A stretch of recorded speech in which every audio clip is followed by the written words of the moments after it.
interesting guest here. Her name is Tessa Hull. Am I saying that right? Yep, that's right. And we are talking on Skype. I'm in my home in Boca Raton, and you are confined to an apartment in Italy. Is that correct? Yes, indeed. I'm currently stuck in a house in Sicily, just off Italy, and despite being English, so this is where I'm stuck right now. I went here to visit my boyfriend. We were supposed to have a vacation to Egypt, which got cancelled. My boyfriend's Italian, and I was here with him, and now I'm stuck. Now I know that I'm stuck in this house until the 12th of April, and we'll see how things go from there. Okay. You went to Italy from England to visit your boyfriend, and the whole coronavirus thing happened, and you are now quarantined in his apartment? Yes, indeed. Yeah, I think I landed on the 3rd, and then they locked us down completely on the 9th, like just overnight. Yeah. Wow. So how long have you been there? I've been here since March 3rd. So we've been on lockdown now for what, 24 days, 23, 24 days. Locked down in this apartment in Italy for almost a month. Yes. Well, I hope you like the guy. The longer it goes on, the less I do. Yeah, I can imagine. How big is the apartment?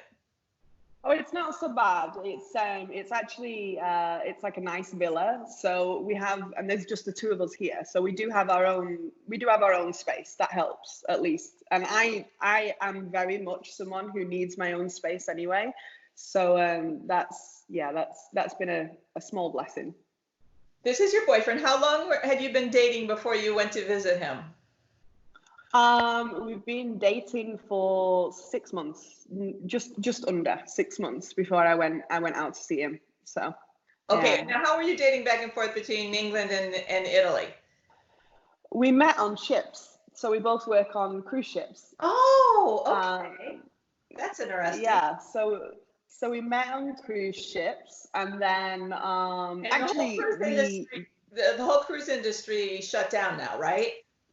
Yeah, so many of my friends now who just don't know when they'll be going back to work. Like it's a worry. Yeah. Oh yeah. Yeah, and obviously it's a big deal for everybody who was booked onto the cruises and the tourism for the islands that the cruise ships go to and everything. Yeah, like far-reaching the effect of this virus. Yes, indeed. Oh, absolutely. People don't even think of all of the ramifications, but like someone like yourself now, you are unemployed until until the whole industry comes back. That's it. And there's so many moving parts because the cruise industry is closed down, but then obviously on top of that, my home country is closed down. The country I'm currently in is locked down. The United States are a couple of weeks behind where we are, so who knows what's going to happen there. So I'm in South Florida, in Boca Raton, down by Miami, and we've been asked to stay in our homes for a couple of weeks now, but it's not a strict lockdown. We can leave to go get groceries and people can go outside and exercise. Are you allowed to even leave the apartment? If we leave the apartment, we have special forms that you have to access from the local authorities website, and they're basically permission slips from the police, and you have to carry those around with you wherever you go. And the police will stop you and ask the reason that you're out of your house, and you need to present them with a slip, which they make a note of so they can keep track of how many times they see you. You know, you can't just say you're going to the supermarket every day. And essentially the only reasons that you're allowed to leave the house here are for groceries, which they classify as essential. Unfortunately, red wine does not count as essential. And I was like, you want to come stay in this house for 3 weeks with my boyfriend? Wine is essential. Wine is essential everywhere. Yeah, everywhere, all the time. But no, so only essential groceries. If you need medication, and if you have a vulnerable relative or somebody vulnerable who you're assisting. Right. And that is it. No other reason to leave, and you're not allowed to cross into the next town, you must stay within your town as well. So it's not like I could decide to drive to the next town for the supermarket just because I'm out of the house. No. Oh, wow. Can't do that either. I No. wonder if the United Yeah. States is get to that point, because we're not there yet. No, I mean, even in the UK, they've locked down in the UK, but again, they're more relaxed. They're saying that people can still go out to walk, and originally that's how we were here in Italy. So, myself and Andrea, my boyfriend, we would go for a walk. 4 o'clock, we would go to a beach that was fairly isolated, and we'd walk. Honestly, now I know what dogs feel like. Like I used to be like excited. It's time for 4 your o'clock, it's time to walk. I'm excited. And so, but then they stopped that too. So now you literally can leave the house. You're not allowed to go out and No, we're not. No. Oh my goodness. How big is your place? Yeah. It's this one. No, this one's okay. And he also has a good garden. So we oddly every morning we take a coffee and we walk around the perimeter of the house, which his neighbors probably think we're crazy, but that's what we do. No, I understand. I totally understand, because what I've been doing is going out and walking and running through my neighborhood, but I go a couple of miles. But so you're talking about just walking around a little house or a little garden. Yeah. And that's all. Yeah, that's it. And the police are everywhere. Like as soon as you're out onto a main road, there's police. It's just not worthwhile. And here the punishments are much more severe. The penalties are much more severe as well. So they will violate this order. They will fine you up to €3,000 if you are out of the house without a valid reason. And at the moment, because this virus has obviously just devastated so many lives here as well, like they're losing 800 people a day to the virus at the moment in Italy. So at the moment as well, if you are caught outside knowingly positive, you are charged with a criminal offence. Yeah. Oh my goodness. At home in England, I have one of my best friends, her brother is ill. One of my friend's fathers has got it. One of my friends, both her grandparents have it. So, it's real, but I think it only really becomes a valid thing to people when it happens to someone they know, right? Until then, it's just this abstract. I mean, I remember 6 weeks ago, I dismissed this, and I remember saying the words, it's just a flu, isn't it? It's just a flu. And yeah, it's like being in a science fiction movie. No, and when I watched the news like this morning, New York Police Department, they have 1,500 officers that have the virus now. And yeah, it's awful. I think 5 of them had died in the past week. So it's amazing to me how quickly this spreads, and all over the world now. We know that. Well, here as well, it was always going to spread more quickly in Italy because they have an older population. And then, but also now younger people are dying, and it's because quite simply the health care can't cope with, like the health system can't cope now with the number of patients that they're seeing. So now people who maybe if they'd caught the virus a month ago would have got better treatment and could have recovered, now are not able to access the treatment because there are so many people who have been infected with this virus. And I think that is the concern for. So you're saying if someone is very ill there in Italy, they might not be able to be admitted to a hospital? If someone is very ill here, they are operating essentially like an emergency triage service where they will remove ventilators from the elderly and give them to the young. Oh my goodness. Now, when you say young, what ages have you heard of people needing to be on ventilators?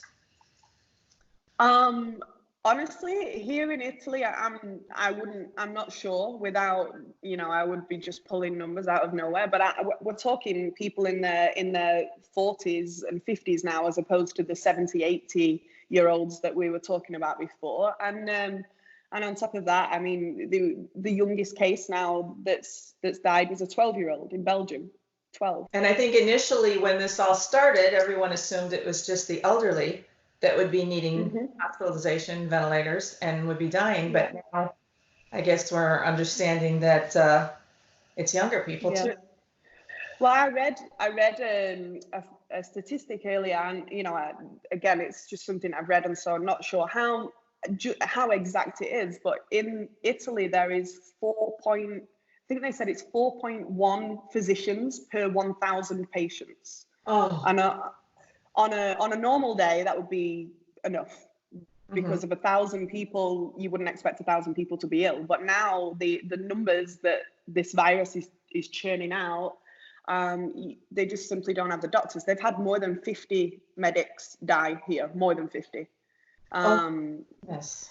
Yeah, and so it's the people on the front line who are at risk as well. And then it's tough. And actually in the UK, there's even less physicians to people, so we'll see how that goes. I think that I am more worried about my family than my family are worried about me, because Italy are taking this seriously. Italy I can appreciate that, and I think in the United States, in a lot of areas, we're not taking it seriously enough. There are still towns and cities and states that don't have any lockdown and don't have any restrictions because they don't feel the virus is prevalent enough there. But I imagine, like you said, we're a few weeks behind. Yeah, and it's only a matter of time, because really humans are humans, and when faced with panic, tend to make silly decisions sometimes. And I think also just a lack of information, misinformation, and general unpreparedness, because this is something that the whole world hasn't really faced before. That brings me back to what you said. You feel that you're safe in Italy because they're handling it well. In what ways do you think Italy is handling it better than, say, the United States at this point? Well, I think the lockdown and the absolute banning of travel. So you just cannot go anywhere. This is not about crossing state lines. Like you cannot go anywhere. And in general, I think, I suppose we have the privilege of hindsight as such right now. We can look back and look at the position that we were in at the same time that the states are in there now, and think, okay, it's easy to look at the United States and think that the numbers aren't that bad, considering how big your country is and considering how big your population is. But that only, for me, goes to show how out of hand this could get there. If people, and I have a lot of contacts on Facebook, on Instagram. I have a lot of friends who are from all over the states, and it seems like there's some states that have gone into complete lockdown and are saying absolutely not, you cannot go anywhere. The schools are closed, everything's done until June. And then you've got others that are like, we'll see. Yeah, I still see airplanes coming in and out. I believe all the airports are still open, so people are still moving around. Private jets come all the time to Boca Raton, and I look up and think, who's on that plane? Are they coming from New York, which is a real hot spot? Yeah, and I think that's kind of like what the people who are in Italy are looking at the rest of the world now and being like, but look at what, use this. Because essentially Italy looked at China and and Italy was a little bit too late. And then the UK is looking at Italy and they were sort of complacent about it. And that's looking like it's probably going to have been too late. Yes, a couple of days ago, they were celebrating the fact that they'd had a day with less diagnoses, and that's great. And then the next day it doubled. So, it's not, this is not about having 2 or 3 days in the house and being like, okay, cool, it's sorted now. Like this is about just I suppose thinking about how this virus spreads. We don't know that much about it anyway, but thinking about how this virus spreads. And in the United States, you have so much trade, so much industry, so much going on over there that most people now, if you're in a supermarket, are wearing a gloves and mask. And then, and then there's markings on the floor so that if you are lined up to wait for the cashier or you're lined up to wait for the deli counter, that you are a meter away from the person with you. And on most of the busier supermarkets here, the doors are manned So there's someone on the door who will make sure that it's one in, one out. You know, it's interesting. Here, I don't see too many people wearing masks. I only see about 5% of the people covering their faces when they're out. And a lot of people don't even have gloves on. They're not doing anything. Yeah. Do you have gloves and masks there that you use when you go out? For a while, for the first few weeks, gloves and masks were like gold dust here. You couldn't get them anywhere at all. And to the point where we were like using makeshift ones that we made out of like elastic and sort of kitchen roll, like paper towels to just to keep your mouth covered. Now we have a mask, but again, that kind of defies the point, right? Because these are supposed to be disposable. You're supposed to wear them and then throw them. So I have a mask that really I'm wearing for the sake of wearing a mask so people can see I'm wearing a mask, as opposed to because I think that mask is going to do anything to help me right now. Like that's but I think the more people that show respect for this virus and the effect that it's having and the strength that it has, the quicker it would be kept under control. But of course, people are people, right? Everybody has their own opinions and thoughts and best ways of dealing with things. What's it looking like for you ever getting home? This lockdown that started at the beginning of March was scheduled to finish on April 3rd, and now it's been extended to at least April 12th. But at the moment, the UK is so locked down as well that I would essentially just be traveling from one lockdown area to another lockdown area to be who knows how long in lockdown there. Honestly, the only slight difference, the only difference for me is the fact that obviously if I was in England, I'm aware of what medical care I would get there. Whereas if I was to get sick here in Italy, and that's not to say that their services aren't up to standard, but more so that I don't speak the language fluently, and I can't imagine anything worse than being ill and then being not able to express that to the person that was caring for you. And obviously, like, you know, if I got ill here, it's not like Andrea could come and translate everything next to the doctor for me. That's not going to happen. And we've been in pretty much isolation, just seeing each other and nobody else now, apart from the occasional like once a week to the supermarket for more than 3 weeks. So if either of us was going to be ill right now, we would have been. And now it's just about being sensible while we're out, so that we don't get ill again. I would be more at risk getting ill flying back home to England than I would staying here now. Right. So I guess you're going to stay put. Mm-hmm. Yeah. But now tell me a little bit about what this is like. You have a boyfriend and then all of a sudden you're confined. Did it improve the relationship or did it hurt it? Well, no, because sure we were kind of right there. So. Yeah, no, he's not. He's downstairs with strict instructions to try and not make too much noise, because it's like having a small child but fully grown. So we culturally we're very different, and obviously we've always known that anyway. I think definitely some of those things have been highlighted now that we're 24/7 together. He would be quite happy to be 24/7 together, whether in quarantine or not. And I am about ready to kill him after about 6 hours. I'm like, okay, bye. I'm gonna leave. Thankfully, I've always been this person. So when it comes to like 6 p.m. and I'm like, you know what, I'm gonna go in there and sit on my own, he's like, okay. Because he's used to that, he's not like, why, what's the matter? But it is a little bit, I've been it's a little bit like having a dog that can talk. Oh my Facebook.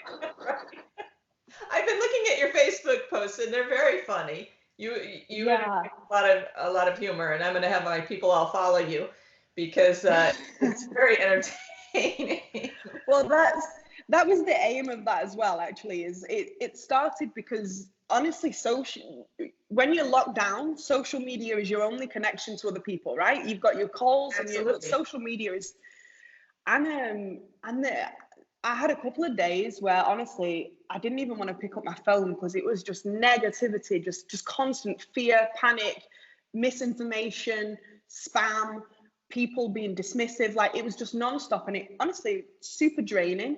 And so it started as like almost like a semi-gratitude diary for myself. If I could find something to laugh at during that day, then great. And then if I shared it with other people and they also thought that was quite funny and it made them smile on a day where maybe they were feeling a bit kind of down as well, then also great. And so it started as just one, which was really popular. So I did another one the next day, and now I'm on day 24, and I have people messaging me saying this is incredible, like this is so funny, this is what, like, people will sit now and look forward to. I always post around, so I'll be late now. People need content. I scroll through my social media every morning looking for something interesting, and there's not a lot out there. I think people are just bored and they're not putting anything out there. So, but you're putting out something that's amusing. Yeah, there you go. In a very situation. Unfortunately, all absolutely true. Your relationship. You two met on a ship when you were both working, correct? Okay, about 6 months ago, you say? We actually crossed paths nearly a year ago. Crossed paths, said hi to each other, but never spoke, and then talked on a ship. Facebook. On a ship when you were both working. Months. Yeah.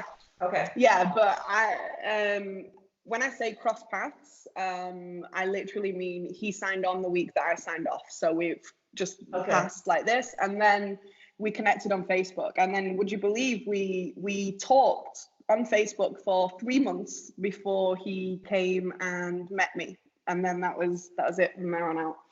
And so then that's how that worked. So then, did you ever imagine that you would be quarantined with him? And no, I would have brought a lot more wine and painkillers if I knew that. No, that was he gives me a constant headache. God love him. No, do you think honestly, do you think this is helping your relationship? I mean, in the long run? I think that if we can get through this without some severe, and I mean, obviously, I would say that all couples bicker regardless, right? And anybody that's stuck with somebody 24/7 is going to have some rough points. And I think what's good, I suppose, is despite him being the Italian, I am the hot-headed one. And so he's pretty laid back, but also being Italian, they are very used to they're very passionate. They're very used to having their feelings out in the open. They're not scared of confrontation. They'll express their thoughts. And believe me, everything is an extreme to Andrea. He either hates something or loves something. There's no like in between. Like, I remember once him declaring something as his favorite song, and then couldn't tell me the lyrics of the song. And I was like, it's not your favorite. Just say you like the song. Like, it's okay to just like something. So what's good about that is that on the days where I really I'm just not in the mood, don't want to talk, don't want to play, don't want to him, that's okay. That's how I feel. Tomorrow will be different. You know, there's no personal feelings there, which is good. But personalities that can get along then. Yeah, and it definitely helps that he's laid back. That's for sure. Because I am the one that will throw the tantrums, and I'm grumpy. And you know, for all the time that we've been here, and as much as I've written things with humor online and things as well, I've had a couple of tough days. I had day 13, and I remember, it's funny how you remember it as the day. Day 13 was a horrible day, just awful. I didn't want to. I was hungry, but I didn't want to eat anything. I was lonely, but I didn't want to talk to anyone. I was bored, but I didn't want to do anything. And basically, by the time it hit 10 o'clock at night, I was in tears because I was just so frustrated and bored and down and lonely and worried. And I had maybe 2 hours of pretty irrational upset, and then felt much better after that. And I think that's something that moving forward people need to be aware of as well, is that it's not normal for humans to be on their own Right. in one spot. And so it's okay if you feel a little lost there. Yeah. That's okay. I agree with you. I think that's a good point. And I think it probably does hit a couple weeks after all of this, because you have to have a new normal. You know, your routine is gone. You have to learn to live within the constraints of not going out and not going about your life. For me, not going to restaurants, not shopping. I can't do any of that. It's things I enjoy. So now I have to have a whole new routine and a whole new perspective on everything. And then it gets better. So I see what you're saying. And in the United States, we're a few weeks behind you. They're in Italy, even though you're in England. That's where you are now. Do you have Netflix and things like that you can do? Yeah, we have Netflix. We both have an Amazon Prime account, which helps as well. And he just got Disney Plus. Currently making our way through the entire Marvel series in order, so that's okay. We can do that. And that's like several weeks. So we're doing okay there. Plus, I'm taking Italian lessons, so that's like a couple of hours in my week as well. And I just started to launch my own business as well, and so I've got lots of kind of little creative busy jobs that I can be doing while I try to do that. And like you said, right now people are looking for content, and so that's a great thing. I think you're going to get a lot of followers, because some of your stories are very amusing that I've read. There we go. I look forward to them. You should tell people, if they say hi and say that they heard me here, so I know where they came from. That's good. Okay. We'll do that. Yeah. So what are your plans? I mean, do you plan on getting out of there? I mean, what is it looking like?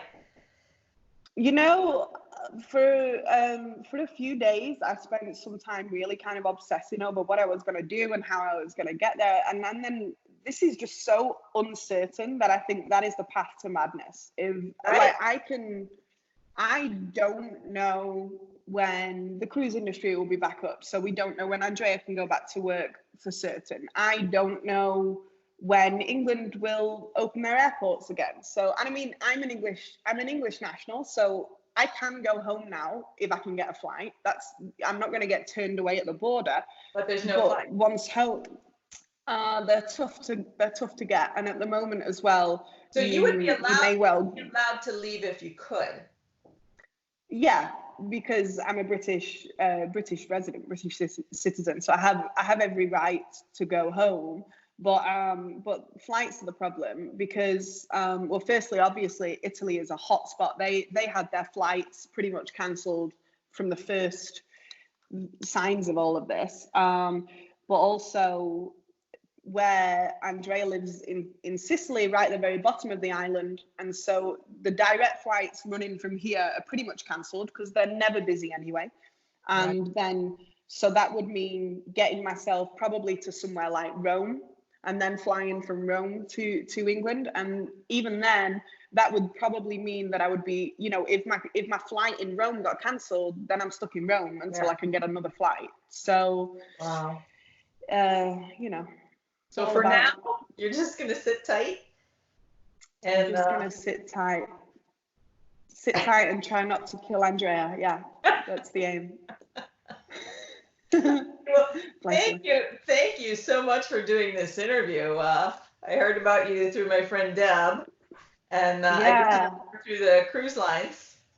Yes, I love Deborah. She told me about you, so I looked at your social media and I said, "Oh my gosh, I have to interview her." It's really, really interesting, and I'd like to be able to check back with you and do little updates on how you're doing, and maybe share some of your humorous stories. Absolutely. Whenever you want to check in, it's not like I can make an excuse. I'm not doing anything. Right. I know that I'm stuck in this house until the 12th of April, and we'll see how things go from there. Okay. Well, Yeah. Thank you very much, Tessa, for talking to me. And like I said, I'm going to be in touch. We're going to check back with you, and you're going to keep us updated. And I know you're there in Italy. You're a little bit further ahead of the United States, so maybe you can give us some more pointers as we go along. Yeah, thank you so much for having me. I appreciate it. I look forward to speaking to you again as well. Yeah. Okay, we'll be in touch. Okay. All right. Thank you. Speak soon. Bye-bye. Bye. Bye. Thank you.